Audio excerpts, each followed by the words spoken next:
امریکی کانگریس میں پاکستان مخالف بل دو طرفہ تعلقات کا عکاس نہیں۔ بلوچستان میں احتجاج کرنے والے مظاہرین دہشت گردوں کے ساتھی ہیں۔ بلوچستان سے متعلق اقوام متحدہ کے بعض ماہرین کے تبصرے غیر متوازن ہیں۔ پاکستانی کمپنیوں پر امریکی پابندیاں یک طرفہ اور متعصبانہ ہیں۔ ترجمان دفتر خارجہ شفقت علی خان کی بریفنگ۔ شفقت علی خان نے کہا کہ اقوام متحدہ کے بعض ماہرین کے تبصرے متوازن نہیں ہیں۔ امریکی ایوان نمائندگان میں پاکستان پر پابندیوں کے حوالے سے پیش ہونے والے بل سے آگاہ ہیں۔ یہ بل ایک فرد نے پیش کیا ہے، یہ امریکی حکومت کا بیانیہ نہیں ہے۔ پاکستان صحافیوں کی جانب سے دورہ اسرائیل سے متعلق سوال پر ترجمان دفتر خارجہ نے کہا کہ یہ ممکن نہیں کہ کوئی پاکستانی پاسپورٹ پر وہاں کا سفر کرے، البتہ ایسی صورت میں ممکن ہے کہ جب دوسرے ملک نے خود انتظامات کیے ہوں۔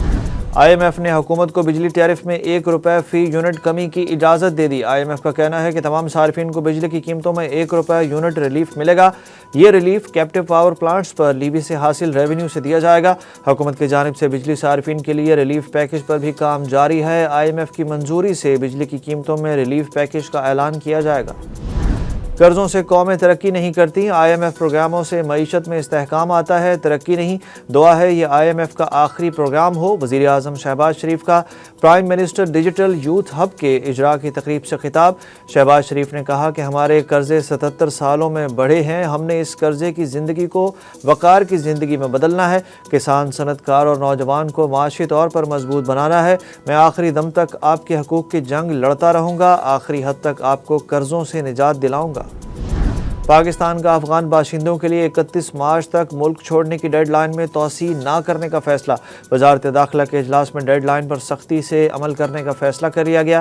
ایمنسٹی انٹرنیشنل نے غیر قانونی طور پر مقیم غیر ملکیوں کے انخلاء کا پلان واپس لینے کا مطالبہ کر دیا۔ ایمنسٹی انٹرنیشنل کے مطابق پاکستان کی 31 مارچ تک کی ڈیڈ لائن افغان شہریوں کی مشکلات میں اضافہ کرے گی۔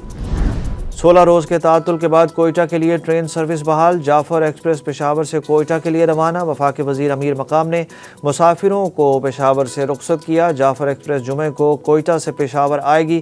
ریلوے حکام کے مطابق پشاور کینٹ ریلوے اسٹیشن سے جعفر ایکسپریس 280 مسافروں کی ریزرویشن کے ساتھ پشاور سے روانہ کی ہے۔ جعفر ایکسپریس پشاور سے پنجاب اور پھر سندھ کے بعد بلوچستان میں داخل ہوگی، کل شام کوئٹہ پہنچے گی۔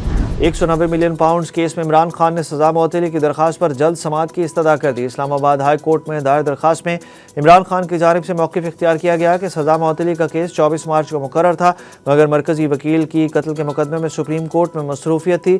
عمران خان کی سزا معطل کرنے کی درخواست مرکزی اپیل کے ساتھ عید سے قبل مقرر کی جائے۔ سیاسی ٹیم بانی کو باہر لانے کا لائحہ عمل دینے میں ناکام ہے۔ عید کے بعد سڑکیں کیسے گرم ہوں گی؟ سیاسی لوگ خود تو آتے نہیں۔ عمران خان کے سابق وکیل فیصل چودھری نے سیاسی ٹیم کو تنقید کا نشانہ بنا ڈالا۔ انہوں نے کہا کہ وہ بانی پی ٹی آئی سے ملاقات کر کے پوچھیں گے کہ ان کے خلاف کیا کان بھرے گئے ہیں، اس واردات کو آسانی سے نہیں جانے دیں گے۔ فیصل چودھری کا کہنا تھا کہ سلمان اکرم راجہ نے اسلام آباد ہائی کورٹ کو جو انڈر ٹیکنگ دی اس کا عمران خان کو بھی نہیں پتا۔ انہوں نے عدالت میں پارٹی کے ہاتھ کاٹ کر بھی دے دیے، پھر بھی بہنوں کی بانی پی ٹی آئی سے ملاقات نہ ہو سکی۔ پی ٹی آئی میں الگ گروپ بنے ہوئے ہیں۔ شاندانہ گلزار نے بڑا انکشاف کر دیا۔ پیشی پر عدالت کے باہر میڈیا سے بات کرتے ہوئے شاندانہ گلزار نے کہا کہ صرف عمران خان کو ٹارگٹ کیا جا رہا ہے، اراکین اسمبلی کو وکلا سے لڑایا جا رہا ہے۔ انہوں نے کہا کہ مجھے آج پتہ چلا کہ عاطف خان اور وزیر اعلیٰ کا بھی گروپ ہے، مخالفین اپنے ہتھ کنڈوں میں ناکام ہوں گے۔ دوسری جانب پشاور ہائی کورٹ نے شاندانہ گلزار کی حفاظتی ضمانت میں 15 اپریل تک توسیع کرتے ہوئے درج مقدمات میں گرفتار نہ کرنے کا حکم دے دیا اور نیب سے رپورٹ بھی طلب کر لی۔ بارش برسانے والا نیا سسٹم پنجاب میں داخل ہو گیا۔ کئی اضلاع میں تیز ہواؤں کے ساتھ بارش کا امکان۔ محکمہ موسمیات کے مطابق آج گجرانوالہ، راولپنڈی اور سرگودا ڈویژن کے اضلاع میں بارش اور تیز ہوا چلنے کی توقع ہے۔ لاہور اور دیگر ڈویژنز میں بادل بغیر برسے ہی گزر جائیں گے۔ دوسری جانب کالام اور ملکہ علاقوں میں بھی ہلکی برف باری کا سلسلہ جاری۔ وادی کالام، اتروڑ، گبرال اور ملکہ علاقوں میں 6 انچ تک برف باری ریکارڈ کی گئی۔ پاکستان اور نیوزی لینڈ کے درمیان 3 میچز پر مشتمل ون ڈے سیریز 29 مارچ کو شروع ہوگی۔ پاکستان ٹیم مینجمنٹ نے فاسٹ بولر حارث رؤف اور عثمان خان کو نیوزی لینڈ میں ہی رکنے کی ہدایت کرتے ہوئے قومی ون ڈے اسکواڈ میں شامل کر لیا۔ دونوں کھلاڑی صرف T20 اسکواڈ میں شامل تھے۔